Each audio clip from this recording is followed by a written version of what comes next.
Okay, let's just dive right into this. Welcome to This Explainer.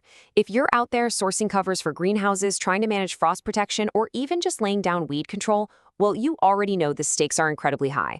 The weight and the UV stabilization level of the fabric you end up choosing, that doesn't just determine how long the cover lasts in the field, it literally dictates whether your entire crop survives the season. So today, we're taking real-world production and export data and transforming it into a complete buyer's blueprint. We're going to help you secure exactly what your crops need, and more importantly, help you avoid some seriously costly procurement mistakes.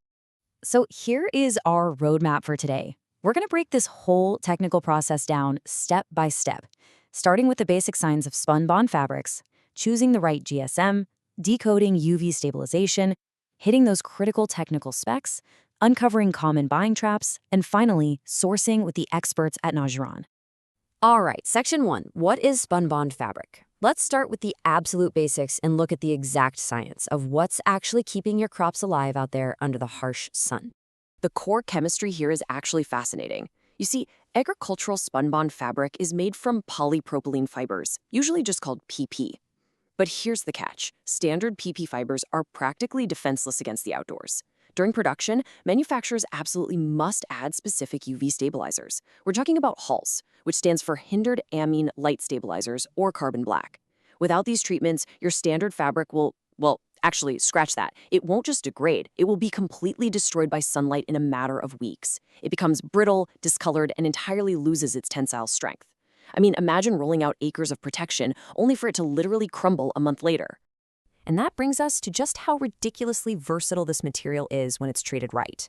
I mean, look at this list. It protects everything from young, vulnerable seedlings as row covers, all the way to extending your growing season with frost protection. It acts as a weed control barrier, which physically reduces your need for chemical herbicides. It's used for greenhouse shading to regulate temperatures, and even as individual fruit protection bags in export-grade orchards. It's an absolute workhorse of a material, provided you buy the right kind. That foundational chemistry directly supports our next major variable. Let's move to Section 2, choosing the right GSM, which is basically selecting a literal winter coat for your crops. Now, this is where it gets really interesting. Fabric weight is measured in GSM, or grams per square meter, and it directly determines your thermal protection. See how it maps out? A lighter 17 to 30 GSM gives you about 2 to 4 degrees Celsius of frost protection, perfect for early planting. Step up to 40 or 50 GSM, and you're getting 4 to 6 degrees of protection for winter crops in milder cold. And for those extreme climates or serious overwintering, you need a heavy-duty 60 to 100 GSM, which protects against temps up to 8 degrees colder than the ambient air. It's precise, measurable thermal engineering. Listen, if there's one thing you take away from this explainer, let it be this. You absolutely must share your target region's minimum temperature, snow, and rain conditions with your supplier before you order. Mismatched GSM is, hands down, the single most common reason buyers end up unhappy with an agricultural cover. If you're just guessing or just blindly reordering what you bought last year without thinking about changing weather patterns, you are gambling with your entire harvest. Okay, so knowing your weight is really only half the puzzle. We need to decode the exact UV chemistry you're buying, bringing us right to Section 3. This right here, this is the million-dollar question. Suppliers love to throw around percentages, like 1%, 2%, or 5% concentration. That number is just the concentration of UV inhibitors in the plastic. And sure, higher percentages generally mean a longer outdoor service life, but how do you know what that actually translates to out in your specific field, baking under your specific sun? Well, before you sign off on your next order, you really need to interrogate your suppliers. Walk them through these 3 exact steps to prove their claims. Number 1. Ask them for the estimated UV service life in actual months or growing seasons. Do not accept a long time as an answer. Number 2, ask if they have actual lab-tested data backing up that percentage. And 3, ask if the fabric has been specifically tested for hot, high-sun climates like the Middle East. If it can survive out there, that gives you a fantastic benchmark for durability. And speaking of suppliers, here is a massive red flag. Never, ever trust a supplier listing that vaguely claims their product is UV resistant without providing hard data on its expected lifespan. That phrase is completely meaningless. UV resistant could literally mean it lasts an extra 3 days before turning to dust. You need concrete numbers, always. All right, Section 4, Critical Technical Specifications. Now that we've covered weight and UV chemistry, let's rapid fire through the secondary specs that will absolutely make or break a large-scale installation. First up, color. And no, it's not just about aesthetics. It's active thermodynamic management. You go with white fabric when you need to reflect heat during the day, keeping your delicate plants from scorching. You choose black fabric when you want to absorb heat, warm up the soil, and actively suppress weed growth by blocking the sunlight they need to photosynthesize. It is a highly strategic choice. Let's round out this checklist. Roll width is super important. Standard large-scale coverage usually relies on 160 to 320 centimeter rolls. Why? Wider rolls equal fewer seams and a significantly faster install, saving you a ton on labor. Next, permeability. The fabric has to let the soil breathe and let rain pass through while still physically blocking pests. Then we have tensile strength. You want a minimum of 120 newtons per 5 centimeters for standard ag applications so it doesn't just shred in the wind.